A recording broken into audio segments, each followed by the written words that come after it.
Before we jump into our body image and stuff, let's talk about emotional eating versus, we're going to call it physiological eating, okay? Since we're on this topic of that. So let's just divide them up. Any ideas what some of the main differences are between the two? I snack all night from 10 o'clock till 1 a.m. Okay. I'm not even hungry. I just keep getting Just snack. in bed to have Yeah. So late night snacking is cardinal of emotional eating, okay? Okay, anything else? Yeah, it numbs you. It numbs you, okay? So traditionally when I teach this, I tell people emotional eating kind of goes like this. You and I leave work together. And I'm like, you know what? I am craving and eat a piece of chocolate cake. But it has to be chocolate cake. It cannot be like a custard pie. It cannot be apple pie. It has to be chocolate cake, but it can't be any chocolate cake. It has to be chocolate cake from Capers, and it has to be like this, or Whole Foods, or whatever. You know what I'm talking about. And we have to get it now. Like not 5 minutes ago, we have to get it now. Yeah, that's emotional eating. You get it? And versus physiological eating is, this is like me yesterday. You kind of, not that you necessarily forget to eat, but your body kind of tells you at about 11, 12, 1 o'clock, you get the rumbles. And the rumbles come, and then you're like, okay, what do I want to eat? But it's not like it has to be chocolate cake of this brand, packaged this way, from this store, now. It could be sweet potatoes, it could be a salad, it could be sushi. I can list it. Do you know what I mean? So with physiological eating, at first there's body cues. Okay, and then there's time, and then there's choices. Do you see how that works? And over here, emotional eating, it has to be now. It has to be very specific foods, and it can't be any other type of food other than that food, and it's the only way my body's going to get relief. Does that make sense? Yeah. Sometimes you're playing a game with yourself with the emotional eating, though. You think you've got to have that thing now, because if you don't, Yeah. you'll eat a whole bunch of other little silly things before you get to the real thing you wanted, right? Yeah. So if you're an emotional eater, just pick your food and eat it. Yeah. And get it over with. The one that you want, Get it away. follow up. Exactly, yeah.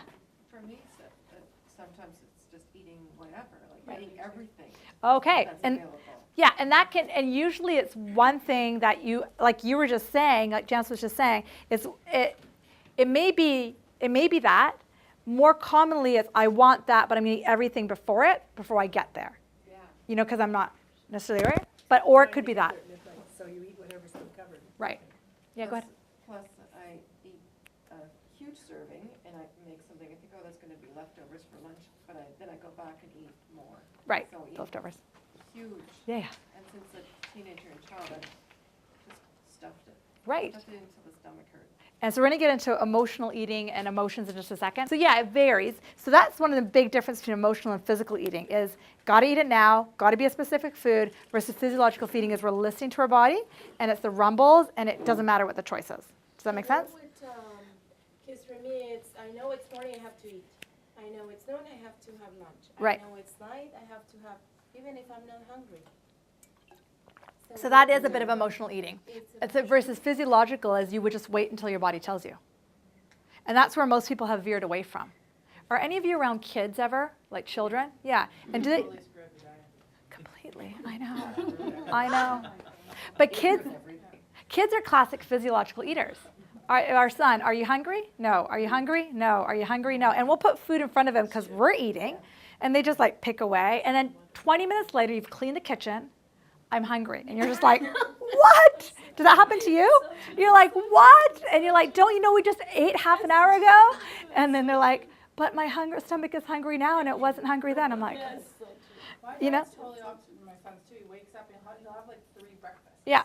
That he'll have some cereal and then he wants this and then it's like he's consuming Right. lunch and then he snacks, like he Right. snacks all day.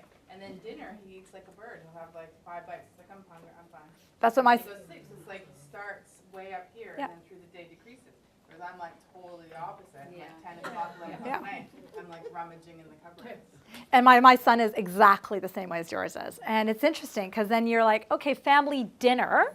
And I don't know about you guys, we're going to get into mealtime in just a minute here. But dinner was like everyone sit together, tell us about your day, and I'll eat a stuff of food, right?